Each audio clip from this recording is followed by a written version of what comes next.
안녕하십니까, 필립입니다. 이번 영상에서는 사회적으로 문제가 되고 있는 저출산에 대한 기사 가지고 왔습니다. 중앙일보의 정진호 기자님입니다.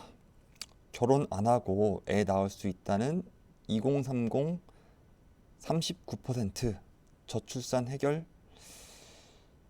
동거와 비혼 자녀에 대한 인식 변화 추이입니다. 빨간색 줄은 남녀가 결혼하지 않고도 함께 살 수 있다는 인식을 나타내고, 보라 색깔은 결혼하지 않고도 자녀를 가질 수 있다는 인식입니다. 두 인식 다 2012년에 비해서 굉장히 높은 변화를 보여주고 있습니다. 혼인 외 출산, 이른바 비혼 출산이 출산율을 높이는 대안이 될 수 있을 것이라는 주장이 나오고 있습니다. 통계청 조사에 따르면 2022년 사회조사 결과에서 결혼하지 않고도 자녀를 가질 수 있다는 응답자 비율이 34.7%였습니다. 조사 대상은 전국의 만 13세 이상 3만 6천여 명입니다. 10년 전의 비율이었던 22.4%에 비해서 12포인트 정도 증가했습니다. 특히 어릴수록 비혼 출산에 대한 긍정적인 인식을 드러냈습니다. 13세에서 19세 사이에서는 44.1%가, 20대와 30대에서는 각각 39%, 39.9%가 결혼을 하지 않더라도 아이를 키울 수 있다고 했습니다. 그러나 실제 통계에서는 이 같은 인식 변화가 두드러지지 않습니다.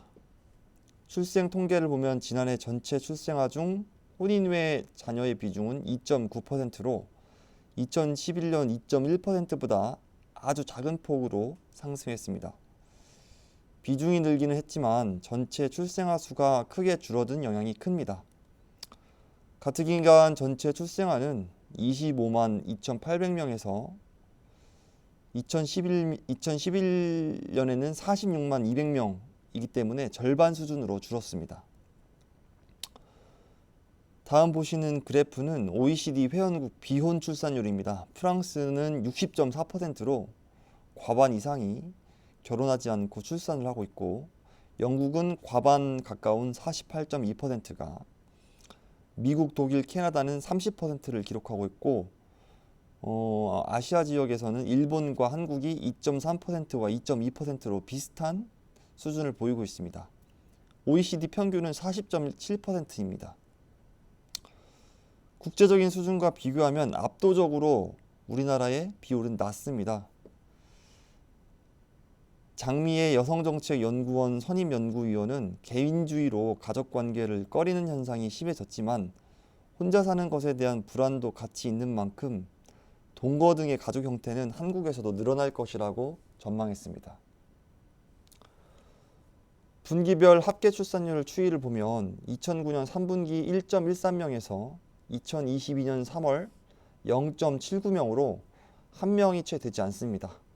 세계 최고 수준의 저출산율입니다.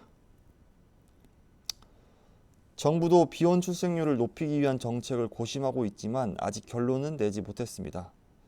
내부적으로 혼인 외 출산율 제고의 한 가지 대안으로 생각하고 있지만 찬반이 갈리는 데다가 정부가 비혼 출산을 장려하거나 권장하기에는 어려운 상황이라는 것이 현실적인 고민입니다. 출생 신고만 하면 혼인 여부와 상관없이 복지 혜택은 모두 받을 수 있게 돼 있습니다.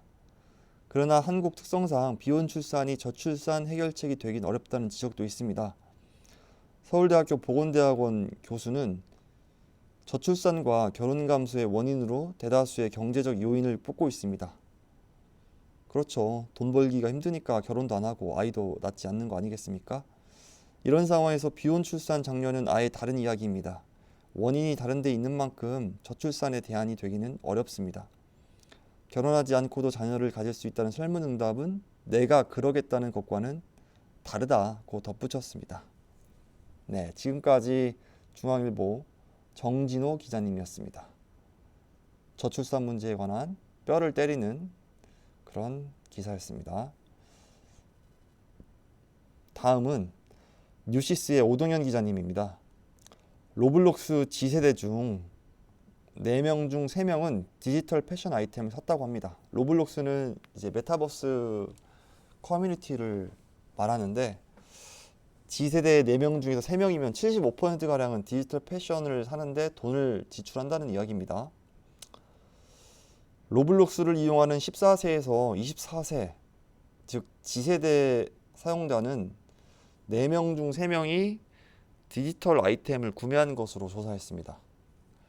나만의 아바타를 꾸미며 개성을 표현하는 것입니다. 글로벌 메타버스 플랫폼 로블록스가 파슨스 디자인 스쿨과 협업해서 G세대의 디지털 패션 트렌드를 분석한 2022 메타버스 패션 트렌드를 발표했습니다. G세대 이용자 1000명을 대상으로 조사한 결과 자신의 개성 표현의 방법으로 아바타의 스타일과 패션에 기꺼이 돈을 지출한 것으로 나타났습니다. 최대 $5를 지출한다는 응답자가 31%, 10달러에서 20달러는 30%에 달했습니다. 50달러에서 100달러를 지출한 이용자도 12%입니다. 기준은 월별 기준입니다. 로블록스 G세대 이용자는 아바타를 자기 표현의 수단으로 활용하는 것이 특징입니다. 이용자 중 절반은 최소 매주 한 번 이상 아바타의 옷을 꾸민 것으로 나타났습니다. 응답자의 47%가 아바타의 옷을 입히는 것에 대해 자신의 개성을 표현할 수 있는 수단이라고 답했습니다. 그 원인으로는 즐거움을 느낄 수 있고 디지털 컬렉션을 자랑할 수 있고 그 공간에서 친구와 동료와 더 연결된다고 느낀다고 합니다. 우리의 또래 문화와 비슷한 것 같습니다. 이들은 아바타 스타일을 바꾸는 이유에 대해서 자신의 기분과 감정을 주된 이유로 뽑았는데 53%입니다. 현실 세계의 패션과 아바타 패션의 연관성도 주목해야 할 트렌드입니다. 현실 세계의 자신과 유사한 스타일로 아바타를 꾸민다고 응답한 사람들이 70%였습니다. 하나의 예로 소셜미디어에서 시작된 바비코 트렌드는 Y2K 패션 트렌드에 더해서 영화 바비가 개봉을 앞두면서 인기가 높아지고 있습니다. 특히 로블록스에서는 1월부터 9월까지 Y2K 라벨이 붙은 아이템의 총 구매량은 1억 8,800만 개 이상을 기록했습니다. 이런 흐름에 따라 로블록스에서 활동하는 크리에이터도 올해 1월부터 9월까지 1,150만 명을 넘는 것으로 집계했습니다. 이들은 6,200만 건 이상의 의류 및 장신구 아이템을 디자인한 것으로 확인했습니다. 로블록스 관계자는 차세대 패션 디자이너와 브랜드는 아바타에 옷을 입히고 패션 컬렉션의 3차원 디지털 버전을 디자인하고 메타버스 전용 아이템을 만드는 등 디지털 패션에 깊이 관여할 것으로 예상한다고 밝혔습니다. 앞으로 소비에서 가장 큰 영역을 차지할 G세대 소비자들이 몰입형 공간에서, 즉 메타버스 공간에서 더 많은 시간을 보내고 패션에 대한 경제력과 영향력이 점점 커짐에 따라서 메타버스의 트렌드가 현실 세계의 패션에 지대한 영향을 미치게 될 것이고 현실 세계의 트렌드 역시 메타버스 세계에도 이어지게 될 것이라고 밝혔습니다. 네, 지금까지 뉴시스의 오동현 기자님이었습니다. 네, 지금까지 저의 영상을 시청해 주셔서 정말 감사드리고 다음 영상에서도 또 유익한 정보 가지고 돌아오도록 하겠습니다. 자립정신의 필립이었습니다. 감사합니다.